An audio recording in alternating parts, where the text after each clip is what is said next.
तर प्राध्यापक सोन कांबळे प्रतिष्ठानच्या वतीने विशेष व्याख्यान आणि गुणवंत विद्यार्थ्यांना पुरस्कार समारंभ मान्यवरांच्या प्रमुख उपस्थितीत उत्साहात संपन्न।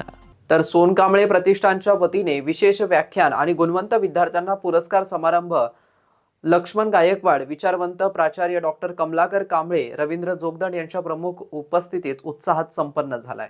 सोन कांबळे प्रतिष्ठानच्या वतीने रविवार रोजी मराठवाडा साहित्य परिषदेच्या यशवंतराव चव्हाण नाट्यगृहात विशेष व्याख्यान आणि गुणवंत विद्यार्थ्याच्या पुरस्कार वितरण समारंभाचं आयोजन करण्यात आलं होतं। या कार्यक्रमाचं प्रास्ताविक चेतना सोन कांबळे यांनी केलंय। तर या प्रसंगी ज्येष्ठ साहित्यिक भटक्या विमुक्त जमातीचे नेते लक्ष्मण गायकवाड यांचं स्वातंत्र्योत्तर दलित साहित्यातील स्थित्यंतरे या विषयावरती विशेष व्याख्यान आयोजित करण्यात आलं होतं। या समारंभाच्या अध्यक्षस्थानी फुले शाहू आंबेडकरी विचारवंत प्राचार्य डॉक्टर कमलाकर कांबळे हे होते। तर स्मार्ट सिटीचे उपमुख्य कार्यकारी अधिकारी रवींद्र जोगदंड यांची प्रमुख उपस्थिती होती। प्राचार्य सोन कांबळे यांच्या जन्मदिनानिमित्ताने या समारंभाचं आयोजन करण्यात आलं होतं। या समारंभात प्राचार्य डॉक्टर मना वानखेडे पुरस्कार आणि सोन कांबळे पुरस्कार देऊन विविध क्षेत्रात महत्त्वपूर्ण योगदान देणाऱ्या आणि गुणवत्ता सिद्ध करणाऱ्या विद्यार्थ्यांना सन्मानित करण्यात आलं। यामध्ये आदित्य कावळे आणि मोहिनी कांबळे यांना वैद्यकीय शिक्षणात गुणवत्ता सिद्ध केल्याबद्दल प्राचार्य डॉक्टर वानखेडे पुरस्कार, तर धम्मपाल गुरचळ यांनी स्त्री अभ्यास या विषयात सर्वाधिक गुण मिळवल्याबद्दल त्यांना सोन कांबळे पुरस्कार देऊन सन्मानित करण्यात आलं। रोख रक्कम 5,000, सन्मानपत्र आणि स्मृतिचिन्ह असं या पुरस्काराचं स्वरूप होतं। या समारंभास प्रतिष्ठानाच्या अध्यक्षा कुमुदिनी सोन कांबळे, सल्लागार समितीचे डॉक्टर योगीराज बागुल खंडाळकर, प्राचार्य निशिकांत आलटे, डॉक्टर नवनाथ गोरे, डॉक्टर मनोहर शिरसाट, डॉक्टर सोन कांबळे, डॉक्टर दैवत सावंत आदी उपस्थित होते। भगवान बुद्धं भगवान्तं अभिवादेमि। आणि हा कार्यक्रम नियोजित झाल्याच्या नंतर त्या परीक्षा पुन्हा रद्द झाल्या, त्यामुळे एका तांत्रिक अडचणीमुळे आपल्याला हा कार्यक्रम इथे घ्यावा लागलेला आहे। यानंतरचे सरांनी उद्घोष केल्याप्रमाणे पुढील सर्व कार्यक्रम नागसेन मनातच होतील। प्राचार्य प्र. सोन कांबळे प्रतिष्ठान आयोजित या विशेष व्याख्यान व गुणवंत विद्यार्थी सत्कार सोहळ्याचे अध्यक्ष आदरणीय प्राचार्य डॉक्टर कमलाकर कांबळे सर यांचे मी मनस्वी आभार व्यक्त करतो। तसेच या कार्यक्रमासाठी प्रमुख उपस्थितीत लाभलेले माननीय रवींद्र जोगदंड साहेब, स्मार्ट सिटीचे उपमुख्य कार्यकारी अधिकारी यांचे सुद्धा मी आभार व्यक्त करतो। ख्यातनाम वक्ते लेखक माननीय लक्ष्मण गायकवाड सर यांनी आपल्याला बहुमोल असं मार्गदर्शन केलं, त्याबद्दल त्यांचे सुद्धा आभार व्यक्त करतो। आता उल्लेख केला सूत्रसंचालकाने की बाबासाहेबांनी असं म्हटलं की ते येणारा विद्यार्थी मिलिंद व्हावा आणि इथे येणारे शिक्षक नागसेन व्हावे। शिक्षक कसा असावा असं स्वप्न बाबासाहेबांनी पाहिलं होतं आणि त्यामुळे त्यांचे अनुयायी असणारे सर्व प्राध्यापक मंडळी जे बाबासाहेबांच्या सहवासातही होते आणि बाबासाहेबांच्या नंतरही मिलिंदच्या संस्कृतीमध्ये वाढत होते, त्यांनी जाणीवपूर्वक अनेक विद्यार्थ्यांना लिहित केलं। या विद्यार्थ्यांच्या अनुभवाचे सदर आहे। कधी अनुभव म्हणून ते लिहित आहेत, कधी आमचे स्तर असं शीर्षक आहे, तिथं विद्यार्थी लिहित आहेत, वेगवेगळ्या जाती जमातीचे विद्यार्थी आहेत।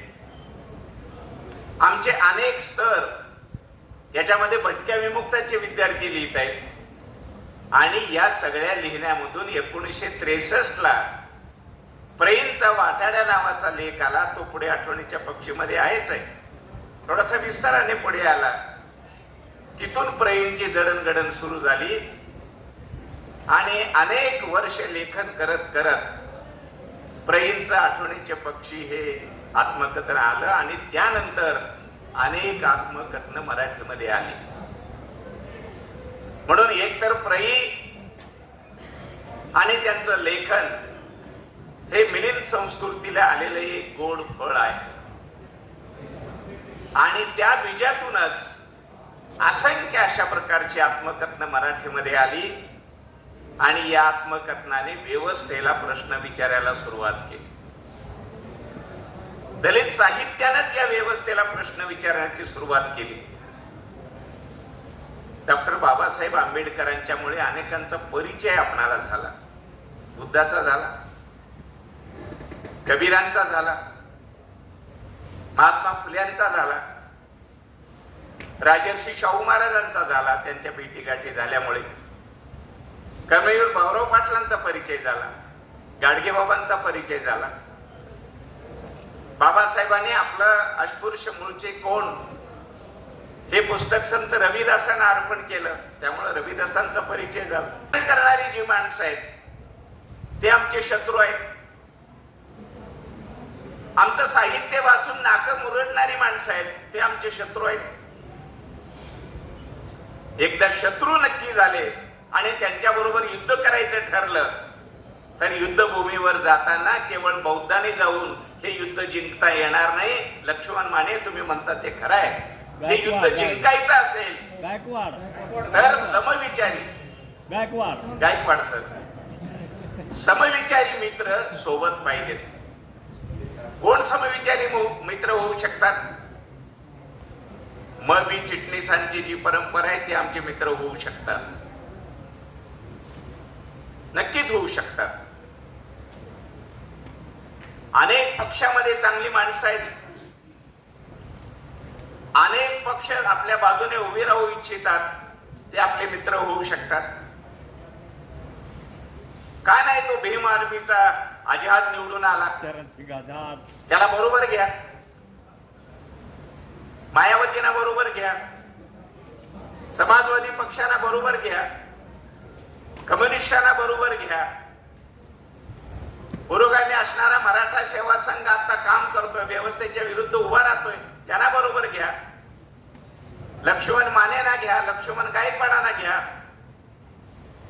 या सगळ्यांना घेऊन या व्यवस्थेच्या विरुद्ध तुम्ही लढाई उभी केली तर ही लढाई जिंकता येईल. स्वातंत्र्य मिळालं आणि 16 ऑगस्टला प्रचंड मोर्चा मुंबईमध्ये निघाला आणि त्या मोर्चाचं घोषवाक्य होतं, ये आजादी छोटी है, देश की जनता भूकी है. हे 15 ऑगस्टला स्वातंत्र्य मिळालंय आणि 16 ऑगस्ट 47 ला लगेच मोर्चा निघतोय आणि मोर्चाचं नेतृत्व करतायत अण्णाभाऊ साठे. हे स्वातंत्र्य खोटं आहे. हे स्वातंत्र्य नेमकं कुणाला मिळालं? कारण तोपर्यंत राज्यघटना अजून लिहायची होती आणि त्यामुळे हे स्वातंत्र्य मुठभर लोकांना देण्यात आलेलं आहे. ते आमचं नाही आहे, ते गरिबांचं नाही आहे. गरीब माणसं अजून भुकेली आहेत, वंचित आहेत. आदिवासीच्या रूपाने, विमुक्त भटक्यांच्या रूपाने, डोंगर दऱ्यामध्ये राहणाऱ्या लोकांच्या रूपाने ही जनता उपाशी आहे. आणि त्यामुळे हे स्वातंत्र्य आम्हाला खोटं वाटतं. अशा प्रकारची भूमिका दुसऱ्याच दिवशी मांडण्यात आली. या भूमिकेच्या बाजूने उभा राहणारे आपण सर्वजण आहोत. एकतर हा लढा अनादिकालापासूनचा आहे. आर्थिक संघर्ष तर आहेच आहे, पण सांस्कृतिक संघर्ष हे आहे. आणि या लढ्यामध्ये महत्वाचा वाटा स्वातंत्र्यानंतर जो उचलला गेला तो दलित साहित्यामुळे. आणि या साहित्याला जन्म देणारं जर कोणतं महाविद्यालय असेल तर ते औरंगाबादचं मिलिंद महाविद्यालय आहे. आणि मिलिंद महाविद्यालयाचे 25 वर्षाचे वार्षिकांक जर आपण सहज चालले तर दलित साहित्याचा, दलित आत्मकथनाचा, दलित कवितेचा जन्म या वार्षिकांकामध्ये झालेला आहे याची प्रचिती आपणाला येते. जे बौद्धिकता वाढते ते अन्य कुठल्या गोष्टीतून वाढत नाही. आणि म्हणून भारतामध्ये अनादी काळापर्यंत इथला शूद्र, अतिशूद्र माणूस गुलाम का राहिला तर हे साहित्याच्या माध्यमातून राहिला. साहित्य त्या काळातलं पुराण असो, गीता असो, रामायण असो, या किंवा मनूचा कायदा असो, ही सर्व कायदे मानवाला हानिकारक जरी असले तर ती चालू होते. मग ते देवाच्या मुखातून पडलेले शब्द असो किंवा कसेही असो, पण ते पुढे चालू रीती झाले. पण नंतरच्या काळामध्ये जेव्हा आमच्यासारखे लोक वाचू लागले पुराण काळामधलं काही साहित्य किंवा विशेषतः भक्ती संप्रदाय, हा त्या काळी सुधारणावादी म्हणून साहित्य जरी पुढे आलं, त्याचे चोखामेळा असो, गोरोबा कुंभार असो, तुकाराम असो, रोहिदास असो, नामदेव असो, याही लोकांनी साहित्य निर्माण केले. पण हे साहित्य भक्ती संप्रदायाचं साहित्य होतं.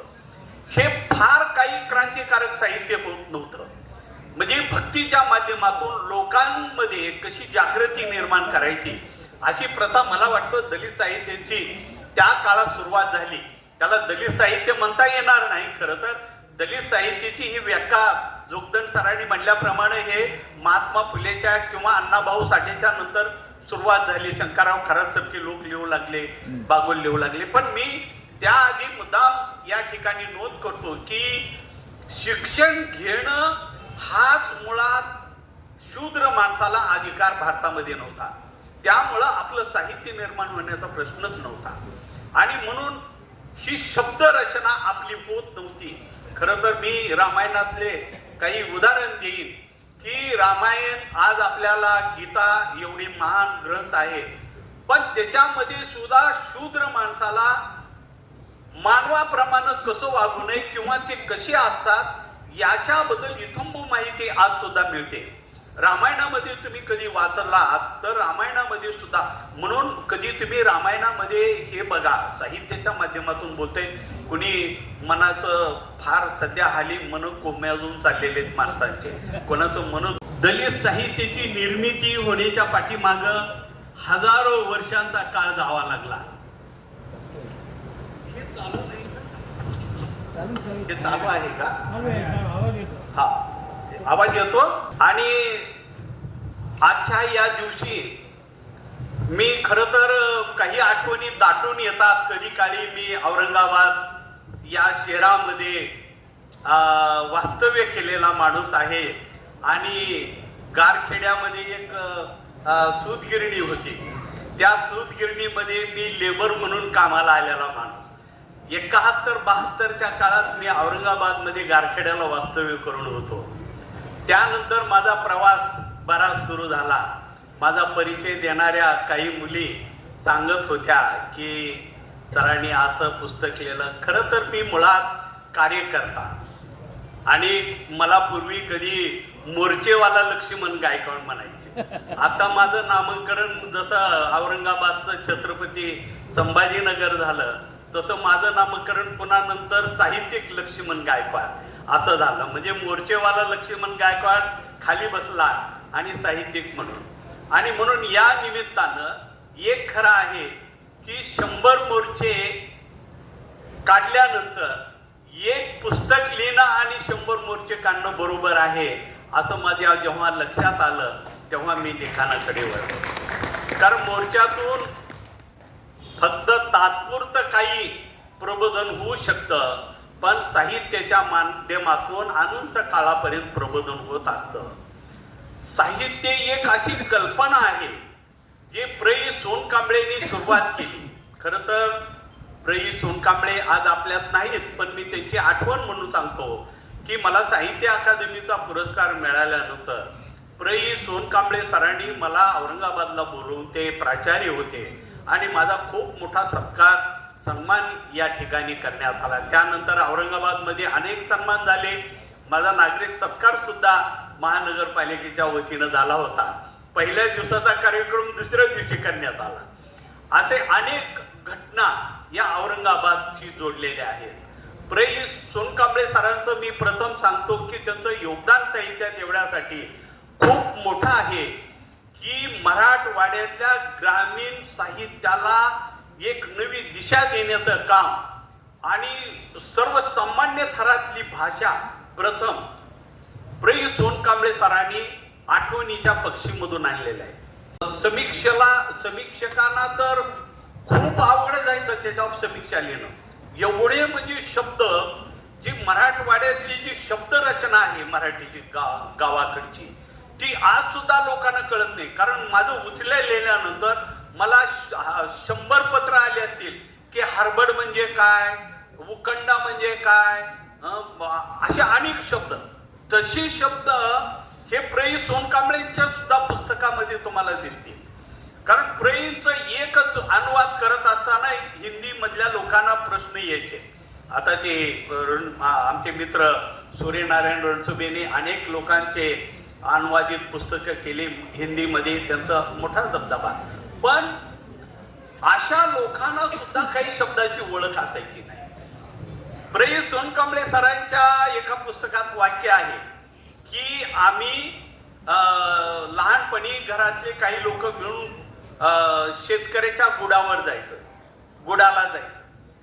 गुडाला जाणे हा शब्द लोकाला कळतच नाही. गुडाला जाणे म्हणजे जे जोंधळ्याची रास असते, जोंधळ्याचे कणसं असतात, ती कणसं मोडायला त्याला गुडावर जाणे असा शब्द मराठवाड्यामध्ये आहे. अनुवादकाला प्रश्न पडला की गुड म्हणजे काय, तर त्यांनी लिहिला अनुवादामध्ये की लेखक को खेत में जाके गन्ने का गुड़ से गुड़ तैयार करने हुए गुड़ मिलाने के लिए वहां गए थे. असं म्हणजे गुडाचा अर्थच कळत नाही. त्यांना वाटलं गुड म्हणजे गुळ, तर असं नाही. म्हणजे ही शब्दाची रचना निर्माण करणं, ते साहित्य, ते शब्द पुढे नेणं हे संस्कृतीच्या आणि अभ्यासाच्या दृष्टीनं महत्वाचं असतं. याची मी चालता चालता नोंद करतो आणि माझ्या विषयाकडे वळतो. आणि माझा हा पहिला कार्यक्रम असा आहे की एका स्टेजवर 4-5 पुस्तकाचं प्रकाशन या ठिकाणी पहिल्यांदा मी करतोय आणि पाहतोय. खरं तर पुस्तक हेच तुम्हाला आयुष्यामध्ये पुढे घेऊन जाणारं एक साहित्य असतं. आता जोगदंड सरांनी साहित्याविषयी बरंच विवेचन केलं आणि त्यांनी अभ्यासपूर्ण काही मांडणी केली. मित्र हो, या ठिकाणी आपण सर्वच आलेल्या या प्र. सोनकांबळेच्या प्रेमाच्या निमित्तानं या कार्यक्रमासाठी जमलेल्या सर्व भावांना आणि बहिणींना मी जय भीम करतो, नमो बुद्धाय बोलतो. आज या ठिकाणी मला एवढं प्रेमाने आपण बोलवलात आणि माझा विषय आहे आजचा स्वातंत्र्यपूर्व आणि स्वातंत्र्य उत्तर दलित साहित्य आणि त्याची प्रेरणा वगैरे जे असेल ती या विषयावर मी बोलतोय. राज्य हे त्या काळातली सरदारकी मिळवलेले आज आपल्या या देशामध्ये गुलामाला गुलाम ठेवलं पाहिजे, या लोकांना भटक्या विमुक्ताला भटकत ठेवलं पाहिजे, दलितांना अजूनही आपल्या बरोबरीचं स्थान मिळणार नाही ह्याची व्यवस्था केली पाहिजे, ह्याची मोर्चे बांधणी आजही दोस्तो या देशामध्ये पद्धतशीरपणे आहे. तुमचा राज्यकर्त्यांची मोठमोठी पिलावळ आज आपल्याला, तुम्ही मी विलासराव देशमुख वगैरे, मला नाव घ्यायला भीती वाटत नाही कोणाचे, हे जे मोठमोठे राजे आता जे नवीन आलेले पुढारी कुठल्याही पक्षाचे असो, अरे म्हातारी माणसं त्यांच्या पायाला हात लावतात त्यांच्याकडे गेलं की काम करा, हे करा.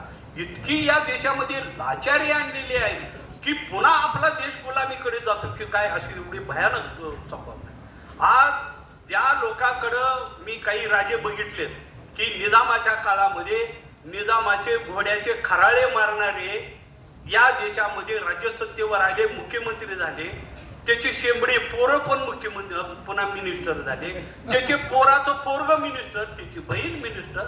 अरे हा देश काय तुम्हाला विकलाय का काय? कायम तुमचंच सर्व.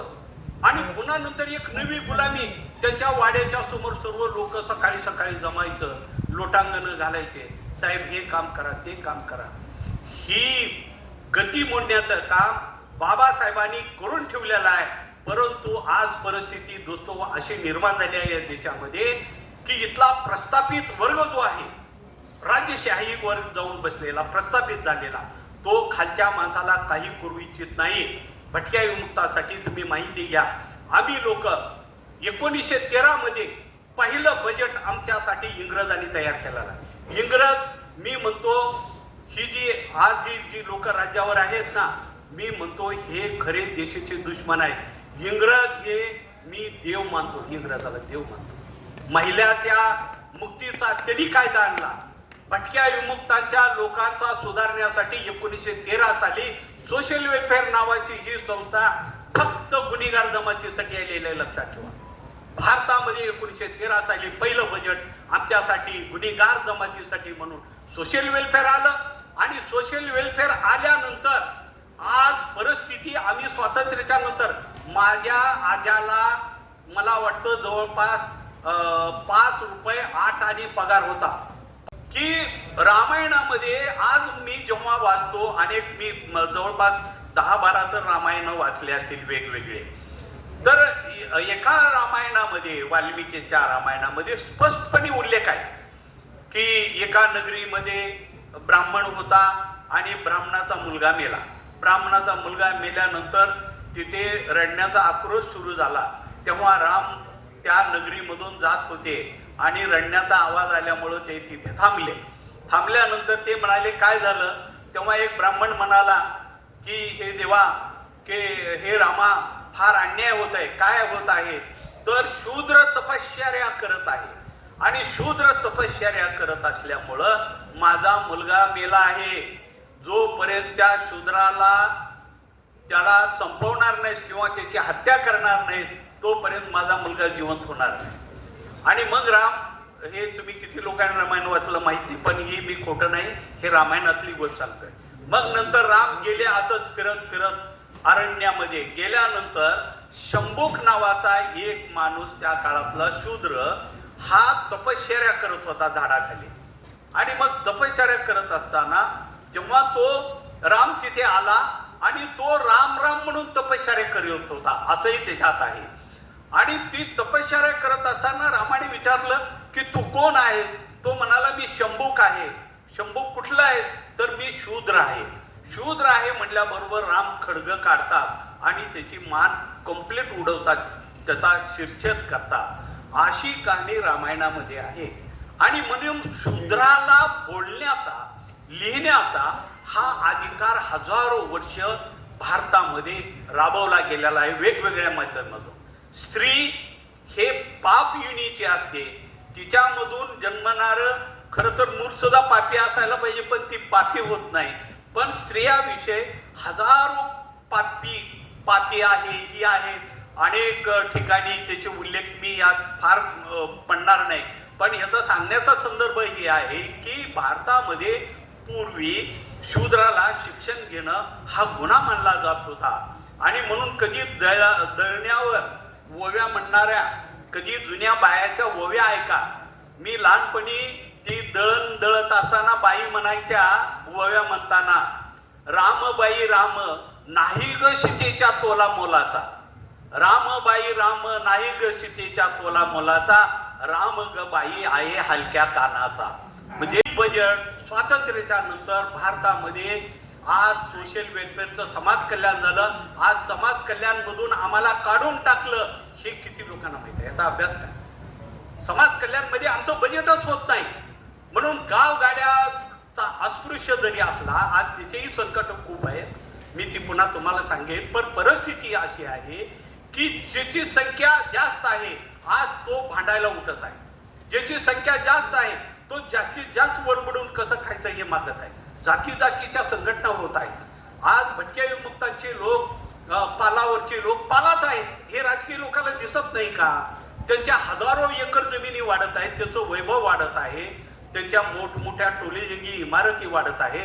आणि आज माणसं, जी पाल होती आमच्या भटक्या विमुक्तांची, ती पाल सुद्धा फाटून गेली आहे. त्याला पावसामध्ये थांबावं लागतं. एवढी भयानक अवस्था महाराष्ट्रामध्ये आहे.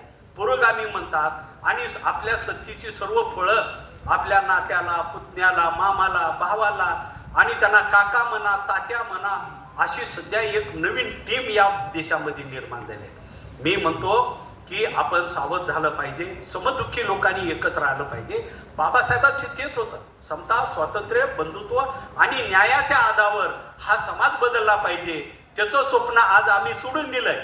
आता काही लोकांना राग येईल, पण बाबासाहेबांनी माऱ्याच्या जागा एवढ्यासाठी पटकावा म्हणल्या, तिथं जाऊन आपल्या लोकांना न्याय द्या. पण आपली माणसं न्याय द्यायला तयार नाहीत. आजही मोठमोठे ऑफिसर मी बघतो, एवढा पैसा या व्यवस्थेत एक एक माणसं मोठी होत चालले आणि ती पुन्हा कधीच बाहेर फिरत नाही. मी अनेक असे ऑफिसर या निमित्तानं एक लेखक म्हणून बोलतो की क्लास 1 अधिकाऱ्याचे आई बाप त्या अधिकाऱ्याच्या घरामध्ये जाऊ शकत नाहीत असे कितीतरी मी अधिकारी बघितले. ते आपल्या आई वडिलांना अस्पृश्य केलंय. ही नवीन अस्पृश्यता आपल्या देशामध्ये तयार होत आहे. याचं तुम्हाला माहिती आहे, मी पहिल्यांदा साहित्यात हा प्रकार आणला. डुक्कर आम्ही का पाळतो? मोगलांच्या काळात 800 वर्ष मुस्लिम लोकांच्या फौजा यायच्या आणि लोकांना प्रचंड अन्याय करायचे. त्या काळात त्याला धर्म काही म्हणू नका, हिंदू धर्म हा काही पुन्हा नंतर आलेले शब्द आहे. पण त्या काळात जी सिंधू संस्कृतीमध्ये आम्ही जगलेले लोक होतो, तर आपल्याला वाटायचं नाही आपण असंच राहायचं, आपण कुठल्या धर्मात जायचं नाही, ही जी प्रथा होती. त्या काळात आम्हाला 10 गावं, माझ्या लहानपणी मला 10 गावं होती. 10 गावामध्ये आमची डुकरं सोडलेली असायची. हे डुक्कर का पाळतो तुमच्या माहितीसाठी सांगतो. डुक्कर हे मुस्लिम लोकांनी त्याला आपला दुश्मन मानलेला आहे, काफिर मानलेला आहे. डुक्कर दिसलं की पळून जातात. मग आम्ही मुसलमानाच्या फौजा आलं की आम्ही 10 गावामध्ये देखरेख करायचं. गावाच्या बाहेर डुकरं सोडलेले असायचे आणि मोगलांचे सैन्य आलं की सर्व गावाच्या बाहेर डुकरं पिटाळून लावायचे. अजून जास्त जवळ आलं तर डुकराला धरायचं आणि पुच्छे घालायचे. डुक्कर कापून कधी खात नाहीत, लक्षात ठेवा. ते पारणं लोखंडाच्या त्याच्या मानेवर मारू मारू तो किंचाळतो. वा त्याचा आवाज ना डुकराचा 1-1 किलोमीटर पर्यंत. मग मुघलांची सैन्य गावाकडे न येता ती सुवरची लोक रहते चालू चलो भागो भागो, डुक्कर खालीवाली लोक आहे म्हणायचे, मुसलमान पळून जायचे. एक डुक्कर हजारो सैनिकाला पळवायचं आणि ज्या जर जवळ आलं तर आम्ही त्या डुकराला भाजायचं. डुकराच्या केसाचा दर्प एवढा प्रचंड येतो, त्या दर्पामुळे पळून जायचं. आणि त्याच्यामुळं ब्रह्माचा हिंदूचा अवतार वरा झाला. डुकरामुळं ही जमात वाचली. आज जी पिलावळ उड्या मारत आहे, झुंडशाही करत आहे. या लोकांनी खरं तर आम्हाला देवाच्या स्थानी मांडलं पाहिजे. डुकराला घराघरामध्ये समोर बांधलं पाहिजे. आम्ही का बुद्ध घेतलंय का कॉन्ट्रॅक्ट घेतलाय? शंकर्या मला मी तर म्हणतो हे ब्रह्माचा अवतार, विष्णूचा अवतार शंकराचार्याच्या मठाच्या प्रत्येक समोर बांधलं पाहिजे, तर तुमचा उद्धार होणार आहे, नाही तर नाही होणार. म्हणजे किती भयानक गोष्टी आहेत ज्या आम्हाला लिहिण्यासाठी एवढे वर्ष गेले. आम्ही आता कुठं लिहू लागलो. आणि म्हणून डुकराबद्दल किंवा या ह्याच्याबद्दल असं साहित्य हे पहिल्यांदा दलित साहित्याला येऊ लागलं आणि लोक हादरू लागले. आज सोनकांबळे सरांनी आपला वेल गगनाला कसा घेऊन गेला ते प्रत्यक्षात इथं पाहायला मिळतंय. जावाई डॉक्टर, मुलगा डॉक्टर, सुना डॉक्टर, हा परिवार, हा आदर्श देणारा परिवार, यांना मी मानाचा मुजरा करतो. या ठिकाणी माझे मित्र ते प्रतिष्ठानचे सदस्य आहेत, पत्रकार सो खंडाळकर, योगीराज बागोल, या ठिकाणी आमचे मित्र हरिदासजी इथं आलेले आहेत, जुने कार्यकर्ते, अनेक चाहते लोक आहेत, सदाम मगर आहेत ज्यांनी आपलं आत्मचरित्र लिहिलं. खरं तर प्रथम मी या कार्यक्रमाच्या निमित्तानं ज्या लोकांना गुणीजन पुरस्कार मिळाला, सोनकांबळे सरांच्या जन्मदिवशी प्रेरणा देणारी आणि त्यांना पाठीवर थाप मारण्याचं काम आपण प्रतिष्ठानच्या वतीनं करत आहात आणि तरुण मुलांना, यशस्वी होणाऱ्या, मेहनत करणाऱ्या एका मुलींना आणि 2 मुलांना आपण पुरस्कार द्याल, त्यांचं मी मनापासून अभिनंदन करतो, त्यांना शुभकामना देतो. धन्यवाद सर, आम्हाला खूप छान असं मार्गदर्शन केल्याबद्दल. मी पुन्हा एकदा तुमचं मनापासून धन्यवाद मानते की आम्हाला इतकं चांगलं मार्गदर्शन दिलं आणि या मार्गदर्शनाचा नक्कीच आम्ही आमच्या जीवनात उपयोग करू. हा ग्रंथ आपल्याला परिचित आहे. या व्यतिरिक्त सरांनी चिनी मातीतील दिवस, समाज आणि साहित्य, वकिल्या पारधी, वडार वेदना, बुद्धी फक्त समृद्धच करणारा नाही आहे, तर व्यवस्थेला प्रश्न विचारणारा आहे की दिवसाढवळ्या एखाद्या पारड्याला तुम्ही आणि ते सालो नसाल, त्याचं कुणी जमानत घेत नाही आणि त्याला बाहेरही काढत नाही. त्याची पत्नी, त्याची आई ही वर्षानुवर्ष त्या गावगाड्यामध्ये आणि पोलीस स्टेशनला चक्रा मारते आणि कधी कळतं की तो जो व्यक्ती आहे तो ते जेलमध्येच गेला आहे. मार्गदर्शक आहेत ते खूप महत्त्वाचे आहेत. त्यानंतर सरांचे महत्त्वाचे ग्रंथ प्रकाशितच झालेले आहेत, परंतु सरांना मानाचे पुरस्कारही भेटलेले आहेत. अतिथी आहेत यांचं आपण स्वागत करणार आहोत. मी सगळ्यात आधी डॉक्टर प्रकाश कदम सर यांना अशी विनंती करते की त्यांनी आजच्या कार्यक्रमाचे अध्यक्ष माननीय प्राध्यापक कमलाकर कांबळे सर यांचं स्वागत करावं.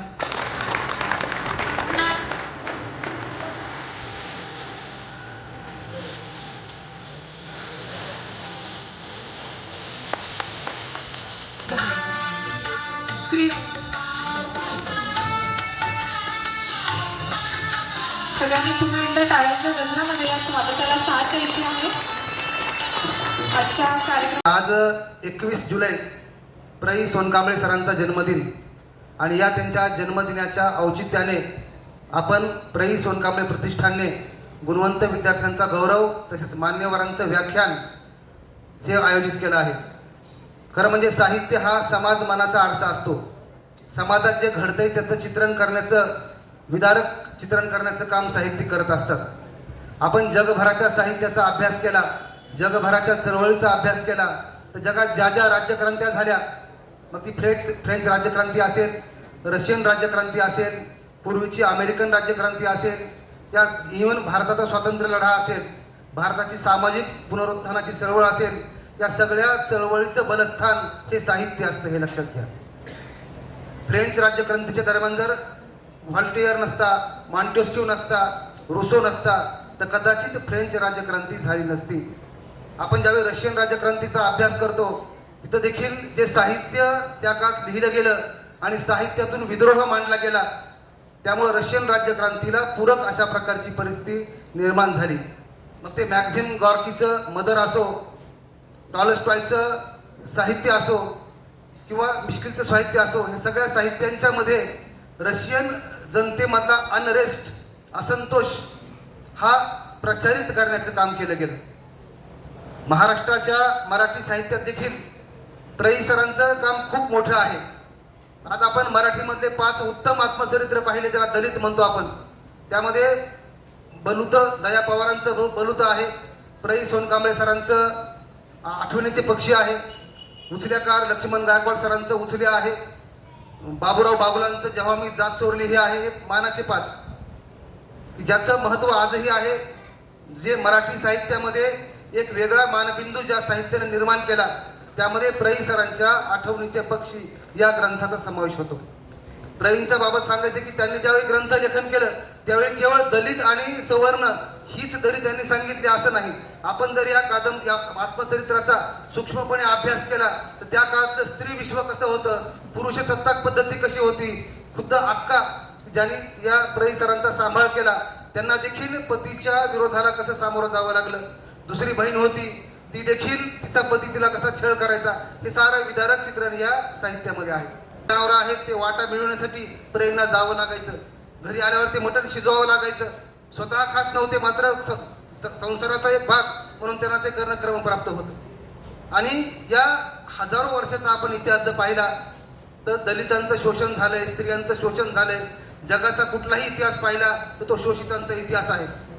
भारताच्या बाबत वेगळं चित्र आहे. एक मार्क ट्वेन नावाचा एक BBC वार्ताहर होता की ज्यानं 30 वर्ष भारतामध्ये काम केले.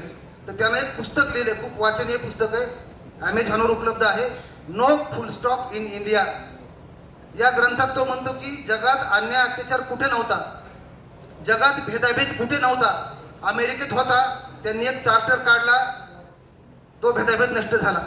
निग्रोचं युद्ध असेल, यादवी युद्ध झालं, एक चार्टर निघाला, त्यांच्यातले भेद नष्ट झाले. इंग्लंडला असंच झालं, युरोपात असं झालं. भारतामध्ये मात्र हे फुल स्टॉप नाही.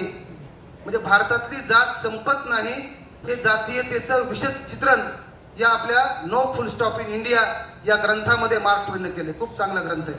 उपक्रमात असताना मला प्र. सरांचा दर्शन घेण्याचा योग आला होता.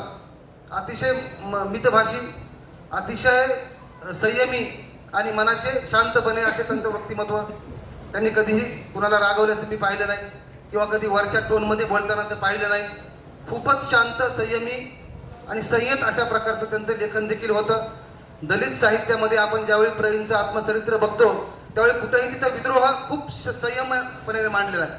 म्हणजे कोणावरही टीका नाही, जशी परिस्थिती घडली तशी मांडली.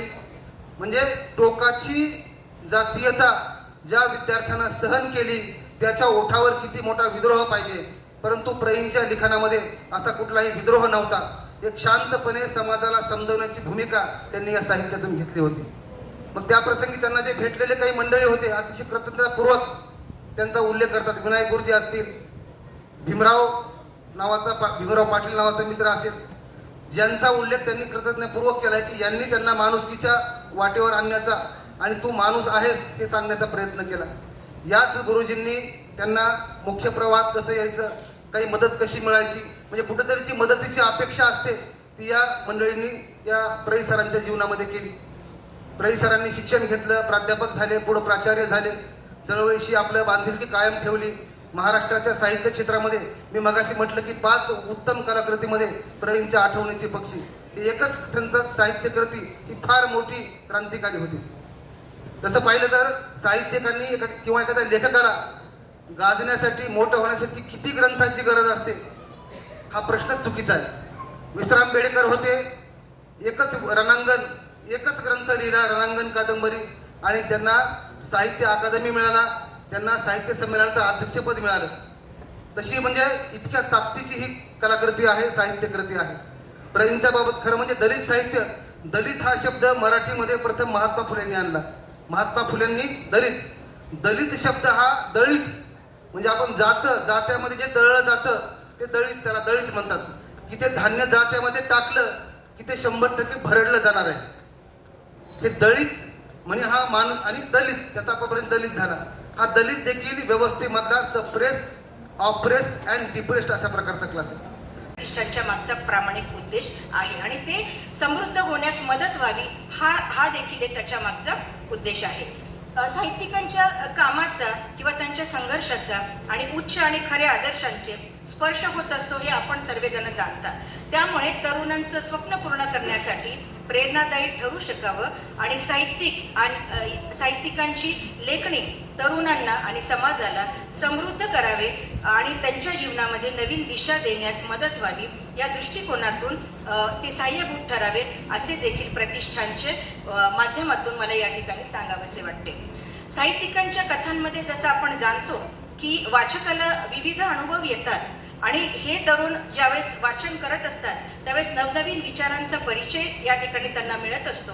त्या विचारातूनच विचारांचा विचार प्रवाह विस्तार होण्याच्या दृष्टिकोनातून सुद्धा या साहित्याची मदत होत असते. समाजातील विविध समस्यांची चित्रण यामध्ये केले जातात. त्याचबरोबर जे तरुणांना जागरूक करते आणि समाजातील समस्यांचा विरुद्ध लढण्याच्या प्रेरणा त्यांना देखील मिळते आणि म्हणूनच यासारख्या व्याख्यानमालेचं नियोजन करणे गरजेचे आहे असं मला या ठिकाणी आवर्जून नमूद करावेसे वाटते. सर्वात जास्त योगदान हे साहित्यामध्ये जसे आपण जाणतो की साहित्यिक जे आहे साहित्यिकांचं वाचन किंवा हे भारतीय समाजाला नेहमीच प्रेरणादायी ठरलेलं आहे आणि म्हणून समाजातील दलित आणि शोषित वर्गांच्या जीवनाच्या त्यांच्या अनुभवांच्या, त्यांच्या संघर्षांच्या आणि त्यांच्या आत्मसन्मानाच्या कथा मांडण्यासाठी झालेला आहे. या साहित्यिक आंदोलनात समाजाच्या अपेक्षित घटकांची सत्य आणि दाहकता उघड करण्याचा प्रामाणिक उद्देश यामधून असतो. त्याच्यामुळे आजच्या या कार्यक्रमात आपण काही महान दलित साहित्यिक आणि त्यांच्या आत्मचरित्रांच्या माध्यमातून प्रेरणादायी प्रसंगांचा आढावा घेणार आहोत. सर्व मित्रपरिवार आणि त्याचबरोबर त्यांच्यावर व त्यांच्या साहित्यावर स्नेह करणारे सर्वांचे प्रतिष्ठानच्या वतीने या ठिकाणी मी मनापासून स्वागत करते. उपस्थित मान्यवरांमध्ये अनेक असे चेहरे आहेत जसे की प्राचार्य आलटे सर, जगताप सर, कन्नडवरून थेट आलेले आदरणीय किशोर पाटील सर, त्याचबरोबर सचिन गंडले सर, त्याचबरोबर इथे अनेक मान्यवर आहेत. या मान्यवरांचे सर्वांचे मी मनापासून या ठिकाणी स्वागत करते. प्रतिष्ठान स्थापन होऊन हे दुसरे वर्ष आहे आणि हे आता सध्या बडिंग स्टेजमध्ये आहे आणि गेल्या वर्षभरापासून अनेक कार्यक्रमांची आपण सुरुवात केलेली आहे. त्या कार्यक्रमांमध्ये अनेक प्रकारचे उपक्रम आपण घेतलेले आहेत. गेल्या वर्षी आपण अशाच पद्धतीचा मोठा कार्यक्रम आपण घेतला होता. त्या कार्यक्रमाला ज्येष्ठ साहित्यिक आदरणीय उत्तम कांबळे सर हे प्रमुख व्याख्याते म्हणून आपल्याला लाभलेले होते. यामध्ये हे प्रतिष्ठान शिक्षण क्षेत्रामध्ये प्रवीण झालेले विविध विद्यार्थी जे आहेत त्या विद्यार्थ्यांना सन्मानपत्र, 5,000 रुपयाचा धनादेश व स्मृतिचिन्ह देऊन सन्मान केला जातो. याच निमित्ताने साहित्यिकांचे विशेष व्याख्यान याचे देखील आयोजन या ठिकाणी केले जाते. त्याचबरोबर आजच्या पिढीला आज हा सर्व विचार हस्तांतरित आपण केला तर ही पिढी पुढच्या पिढीला हे सगळ्या बाबी ज्या आहेत ते हस्तांतरित करेल हा प्रामाणिक उद्देश ठेवून प्रतिष्ठान या ठिकाणी कार्य करीत आहे.